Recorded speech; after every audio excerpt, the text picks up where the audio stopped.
Cuenta la leyenda que 8 tribus salieron de algún sitio en el norte de México con dirección al sur, guiados por 4 grandes líderes que seguían las órdenes de su dios tutelar, un ser de piel color azul conocido como Huitzilopochtli, el colibrí de la izquierda. Las 8 tribus vagaron sin cesar durante 4 ciclos de 52 años. Su dios les había dicho que debían abandonar su lugar de origen hasta encontrar un lago en donde hubiera una peña con un opal. En ese sitio habría un águila devorando una serpiente, señal de que su larga peregrinación había terminado, y ahora podían establecerse en ese lugar para construir una majestuosa ciudad a la que llamarían Tenochtitlán. Además, Huitzilopochtli les dijo que a partir de ese momento dejarían de ser conocidos como aztecas para llamarse mexicas. La leyenda cuenta todo eso, pero la historia real es muy diferente. ¿Por qué son importantes los mexicas? Primero, porque son la última gran cultura mesoamericana. Aunque existieron otras que sobrevivieron durante décadas, tras la caída de Tenochtitlán, ninguna tuvo el poder y la riqueza de los habitantes de la cuenca del Valle de México. Segundo, los mexicas se establecieron en el sitio que ahora es la Ciudad de México, la cual continúa como el centro del poder en nuestro país. Y tercero, el nombre de nuestra nación viene de ellos, de la palabra Mexitl, la cual supuestamente significa en el ombligo de la luna. Sin embargo, también es cierto que hemos idealizado a los mexicas. Los vemos como una cultura perfecta y benigna, que fue destruida por los españoles en 1521. Situación que llevó a que el presidente Andrés Manuel López Obrador le pidiera al gobierno de España que se disculpara por los abusos cometidos durante la conquista. No es el propósito resucitar estos diferendos, sino ponerlos al descubierto, porque todavía, aunque se niegue, hay heridas abiertas. En cambio, cuando hay que mencionar los sacrificios humanos y el canibalismo practicado por los mexicas, lo común es referirse a eso de manera secundaria. Los mexicas fueron una cultura muy importante para la historia de México, pero de ningún modo son una etapa idílica en la que todo era maravilloso. Solo son parte de un pasado complejo que debemos comprender. Convoy presenta México, biografía no autorizada. Capítulo 3. Los mexicas.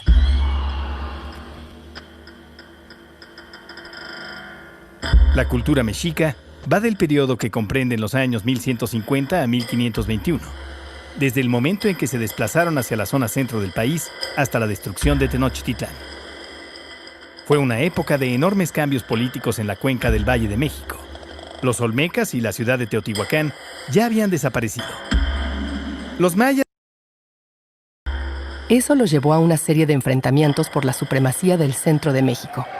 Guerras, esclavitud, destrucción de ciudades, sometimiento y pago de tributos fueron comunes en esa zona que hoy es uno de los asentamientos humanos más grandes y caóticos del mundo.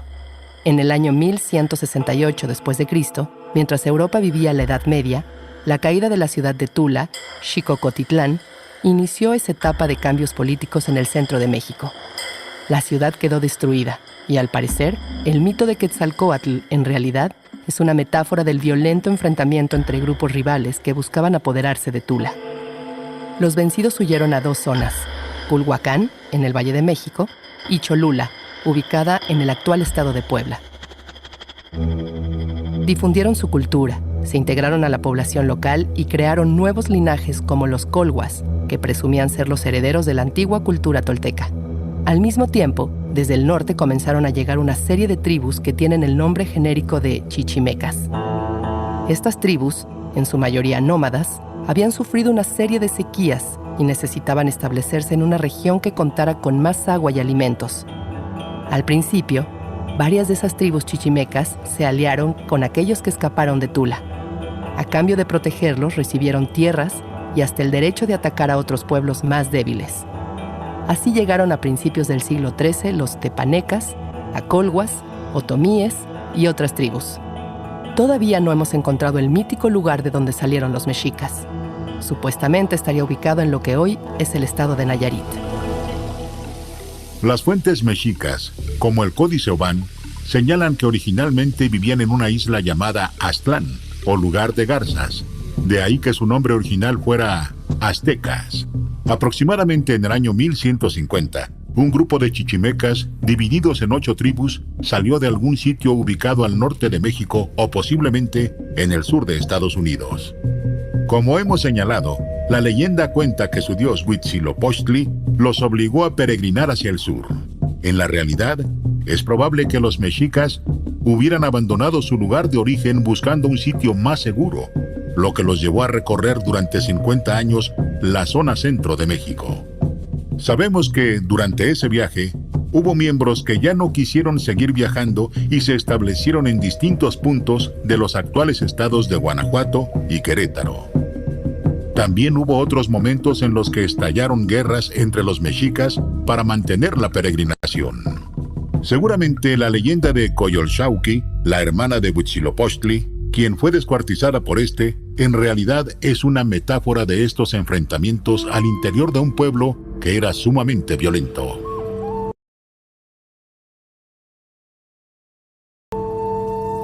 En la historia oficial siempre se recuerda el año 1325 como el de la fundación de México, Tenochtitlán, al ocurrir la aparición del águila sobre un nopal devorando una serpiente. Sin embargo, hay indicios de que los mexicas llegaron a la cuenca del Valle de México desde el año 1200. Eso quiere decir que pasaron más de un siglo intentando establecerse en la cuenca, siendo perseguidos por otros pueblos más poderosos que los veían con desprecio. Para ese momento, ya había ciudades poderosas en el Valle de México como Azcapotzalco, Texcoco y Culhuacán, ubicada en lo que hoy es la zona de Iztapalapa. Todos compartían una cultura parecida, hablaban náhuatl y tenían dioses similares como Tlaloc, Tezcatlipoca, Huehueteotl y Quetzalcóatl. En algún momento de su viaje, o quizá ya establecidos en el Valle de México, los mexicas adquirieron esa cultura sin perder a algunos de sus dioses más importantes como Huitzilopochtli y Xipetotec, nombre que significa nuestro noble señor, el desollado. Es muy probable que los mexicas se quedaran maravillados cuando vieron por primera vez la cuenca del Valle de México, una enorme extensión lacustre de más de 9,000 kilómetros cuadrados, que iba desde Milpalta en el sur hasta lo que hoy es el Estado de México. Aunque siempre se habla de un lago, en realidad eran 5: Texcoco, Chalco, Xochimilco, Jaltocan y Zumpango. Estos lagos se unían y separaban conforme transcurría el año. En algunos sitios, la profundidad era apenas de 1 metro, y en otros llegaba hasta los 4 metros. Aunque las lluvias podían ser muy fuertes, y desde entonces el Valle de México era una zona sísmica, también era un lugar muy bello, rodeado de bosques y enmarcado por los impresionantes volcanes Popocatépetl e Iztaccíhuatl a lo lejos. Texcoco, Azcapotzalco y Culhuacán estaban enfrentados entre sí, buscando el dominio de toda la cuenca. Mientras tanto, los mexicas buscaban un sitio donde establecerse, pero nadie los quería. Eran los recién llegados que tenían costumbres diferentes. Se alimentaban de lo que podían y requerían de la protección de los pueblos más grandes para sobrevivir. Es así que, durante mucho tiempo, los mexicas trabajaron como mercenarios, aunque hubo ocasiones en que sus propios protectores los traicionaron.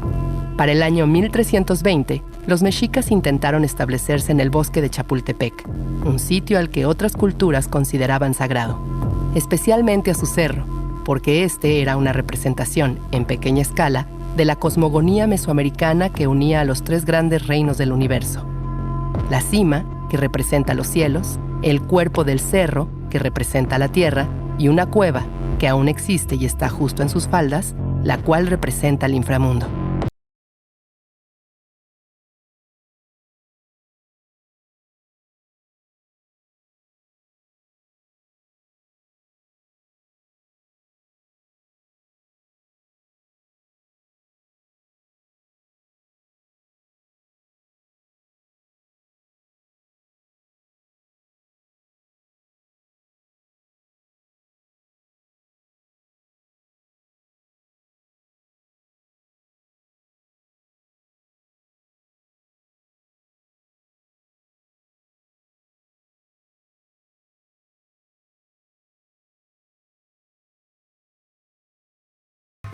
El esplendor del Imperio Mexica solo duró un siglo, de 1427 a 1521.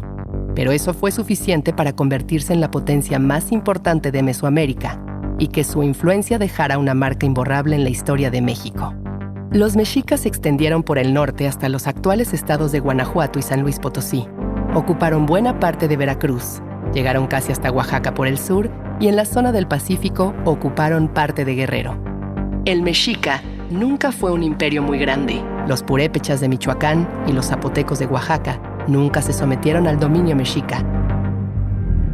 A pesar de que llegaron al Golfo de México y al Océano Pacífico, los mexicas no fueron un pueblo de marinos. Prefirieron quedarse en la hondonada creada por la unión de las sierras Madre Oriental y Occidental. A ese territorio lo llamaban Sem Anáhuac, la tierra rodeada completamente por agua. ¿De qué vivía el imperio mexica? De los alimentos que producían sus campesinos gracias al cultivo en las chinampas, algo de cacería y también de la pesca. Sin embargo, al crecer el imperio fue más importante el tributo que enviaban los pueblos sometidos, desde alimentos como miel, cacao, fruta, pescado y otros animales, hasta productos que ya muestran un creciente refinamiento cultural. Algodón, obsidiana, jade, pieles de jaguar, plumas de quetzal, oro y colmillos de tiburón, entre otros. Para conseguir todos esos productos, los mexicas contaban con una serie de gremios de comerciantes llamados postecas, quienes viajaban por todo el imperio para conseguir mercancías. Los pueblos sometidos estaban obligados a concederle el paso a los postecas y a negociar con ellos. Negarse hubiera provocado que los mexicas enviaran a sus ejércitos para matarlos.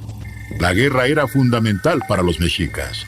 A pesar de contar con una tecnología rudimentaria, armas de madera, piedra y hueso, su organización bélica los convertía en adversarios temibles. Sus batallones estaban formados por civiles que eran enviados a morir en rincones lejanos del imperio, y también contaban con cuerpos de élite compuestos por los caballeros Tigre y Águila. Además, los mexicas no se detenían al momento de lograr una conquista. También crearon un mecanismo político-religioso que les servía para consolidar su poder y tener legitimidad ante la población, la llamada Guerra Florida. Esta consistía en enfrentarse a otros pueblos para conseguir prisioneros que luego eran sacrificados en eventos ceremoniales.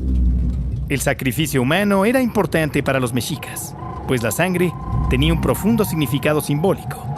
Servía para alimentar al sol y de esa manera evitar que el universo se detuviera.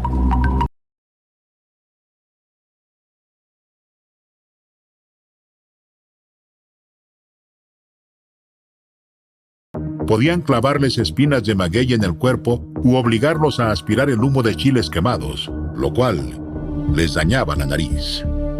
Para la sociedad mexica era imprescindible que todos sus miembros se formaran un rostro y un corazón. Esto quiere decir que debían controlar sus deseos para colaborar con su sociedad. Los jóvenes macehuales debían estudiar en una escuela pensada para ellos llamada Telpochcali, donde aprendían a pelear, a participar en obras públicas como la construcción de edificios y puentes, y también aprendían a cantar y danzar para participar en las grandes ceremonias comunales. Por otro lado, las niñas eran educadas por sus madres hasta que llegaban a la pubertad, momento en que eran enviadas a las Cuicacali, casas de canto o de cultura, donde también aprendían a danzar y comenzaban a conocer a los hombres con los que luego se casarían para repetir el modelo. Los nobles mexicas conocidos como Pipiltin eran de una u otra forma descendientes del primer Tlatoani, Acamapixtli, y guardaban con mucho orgullo el recuerdo de haber emparentado siglos antes con familias de Culhuacán, que a su vez descendían de la cultura tolteca. Esa filiación les daba legitimidad. Los jóvenes Pipiltin acudían a una escuela especial llamada Calmecac, en donde aprendían a comportarse, a interpretar códices, a transmitir relatos históricos, a declamar con solemnidad y a pelear. La élite mexica se dedicaba al sacerdocio y a la guerra. De ella salían los altos gobernantes como el Cihuacóatl, mujer serpiente, y el Güey Tlatoani, el máximo gobernante de todo el imperio. Todos ellos se distinguieron por diversas acciones. Algunos fueron grandes guerreros como Moctezuma Ilhuicamina, quien extendió sus dominios hasta Oaxaca. Otros, como Axayácatl, reconstruyeron el Templo Mayor y crearon un primer servicio de correo que conectaba todo el imperio. Pero el güey tlatoani más famoso antes de la llegada de los españoles es Moctezuma II, o Motecuzoma Xocoyotzin. Además de sus triunfos militares y de embellecer la ciudad, Motecuzoma Xocoyotzin intentó consolidar el poder de la élite mexica para que ningún macehualtin pudiera aspirar a ocupar un puesto importante en el gobierno del imperio. Anteriormente, los macehualtin, que se distinguían en la guerra, podían convertirse en grandes señores de Tecutli y de esa forma mejorar su condición social. Del mismo modo, aquellos pipiltin que no demostraran ser tan valerosos o capaces como sus antepasados podían perderlo todo y volverse campesinos. Motecuzoma Xocoyotzin tuvo que enfrentarse además a la resistencia de los purépechas de Michoacán y a las tribus que habitaban la zona de Tlaxcala, los cuales, a pesar de estar dentro del área de influencia mexica, jamás se sometieron a sus deseos, provocando que no pudieran comprar sal ni algodón por un largo periodo. Esas rencillas, con el paso del tiempo, le ayudarían mucho a Hernán Cortés.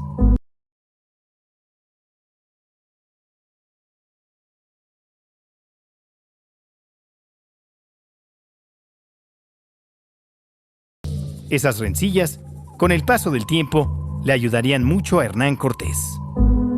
En su momento de esplendor, los mexicas se crearon una nueva versión de su historia.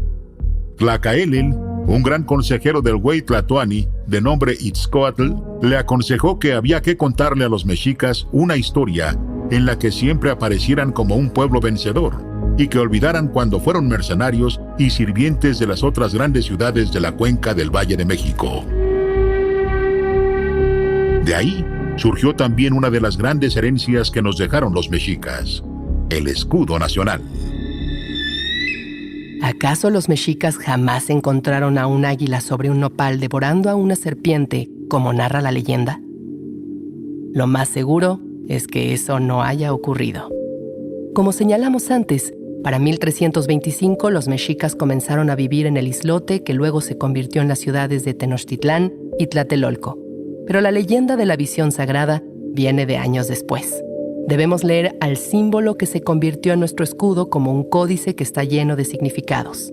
El lago y la peña sobre la que crece el nopal representan a la ciudad de Tenochtitlán, aunque el historiador Enrique Florescano propone que también podría simbolizar a las culturas que existieron antes que los mexicas, como Teotihuacán. El águila es un símbolo del sol. Representa el poder que los mexicas adquirieron luego de vencer a Azcapotzalco y convertirse en la ciudad más fuerte de la Triple Alianza. Y queda otro elemento en duda. ¿Qué pasa con la serpiente que se supone tiene el águila en su pico? En el Códice Mendoza, elaborado alrededor de 1540, el águila está sola sobre el nopal. En el Códice Durán, realizado casi en la misma fecha, sí aparece la serpiente, pero también hay imágenes en las que el águila está devorando un pájaro pequeño. Estos dos códices fueron elaborados después de la conquista, cuando el catolicismo empezó a influir en los indígenas que ahora eran novohispanos. En algunas imágenes anteriores a la llegada de los españoles, el águila tiene en su pico algo muy diferente, un glifo de forma ondulada que se lee Atul Tlachinoli, o agua quemada, y que representa la guerra.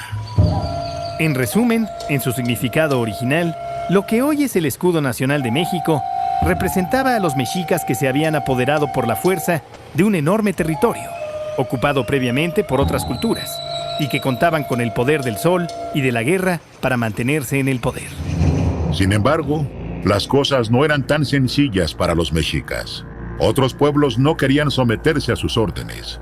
La élite mexica se estaba anquilosando. Tenochtitlán dependía cada vez más de los productos y de las víctimas para sacrificio que le enviaban los señoríos conquistados.